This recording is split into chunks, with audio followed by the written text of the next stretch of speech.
مسلمان ہونے پر اور اسلامی احکام پر عمل کرنے پر کس بات کا شرمانا ہے؟ اس پر تو انجوائے کرنا چاہیے، اس پر تو اپنے آپ فخر کرنا چاہیے. یعنی یہ صرف عورتوں کے ساتھ پرابلم نہیں ہے اور صرف پردے کا پرابلم نہیں ہے. لوگ بعض اوقات ایسی گیدرنگ میں بیٹھے ہوتے ہیں جہاں نماز پڑھنے سے حیا کرتے ہیں کہ یار نماز کا ٹائم ہو گیا، میں کیسے کھڑا ہو جاؤں اس میٹنگ سے. اچھا جناب کبھی بیٹھے ایسی جگہ پر ہے جہاں سنت کے مطابق کھانا نہیں کھایا جا رہا، وہاں سنت کے مطابق سیدھے ہاتھ سے یا بیٹھ کے کھانا کھانے پہ شرمندہ ہو رہے ہوتے ہیں. بعض اوقات ایسی گیدرنگ میں چلے جاتے ہیں کہ جہاں معاذ اللہ کوئی حرام کام کر رہا ہے، ہو رہا ہے، اس سے اٹھنے میں حیا کر رہے ہیں کہ یار یہاں سے کھڑا کیسے ہو جاؤں. سب شراب پی رہے ہیں تو اس لیے ہاں وہ کہتے ہیں یار کرنا پڑتا ہے، وہ پارٹیز ایسی ہوتی ہیں، ایسی جگہ پر ہمیں یہ کام کرنا پڑتا ہے. معاذ اللہ آپ سوچیں مسلمان ہونے پر شرمندہ ہے.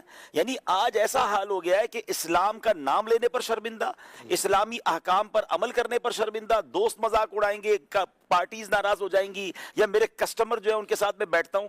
یعنی آپ دیکھیں آج بھی کئی ایسے غیر مسلم ہیں جو اپنے عقائد اور اپنے لباس پر کمپرومائز نہیں کرتے چاہے وہ کہاں پہنچ جائیں، اور مسلمان اتنا جلدی کمپرومائز کر لیتا ہے. یعنی یہ کتنی بڑی بے شرمی کی بات ہے کہ میں مسلمان ہونے پر شرمندہ ہو جاؤں. ارے مسلمان ہونے پر تو جان دے دینی چاہیے. صحابہ کرام کے واقعات موجود ہیں کہ وہ جناب ان کو کہا گیا کہ یا تو آپ اللہ کا انکار کر دیں یا آپ کو شہید کر دیا جائے گا. انہوں نے کہا آپ کر دیں جو کرنا ہے، اور ان کو شہید کر دیا گیا.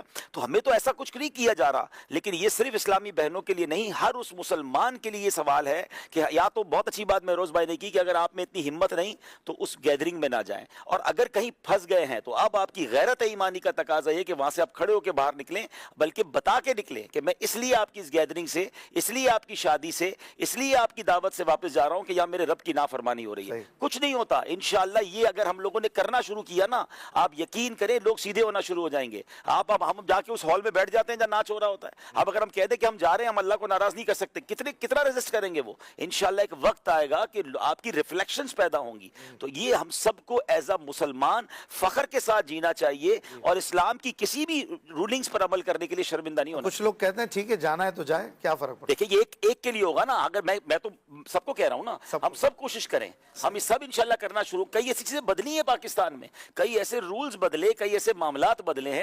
اب تو دنیا میں کئی ملکوں نے یہ لکھنا شروع کر دیا ہے کہ ہمارے یہاں چکن جو ہے وہ ہاتھ کے کٹا ہوا ذبح کر رہے ہیں. کیوں؟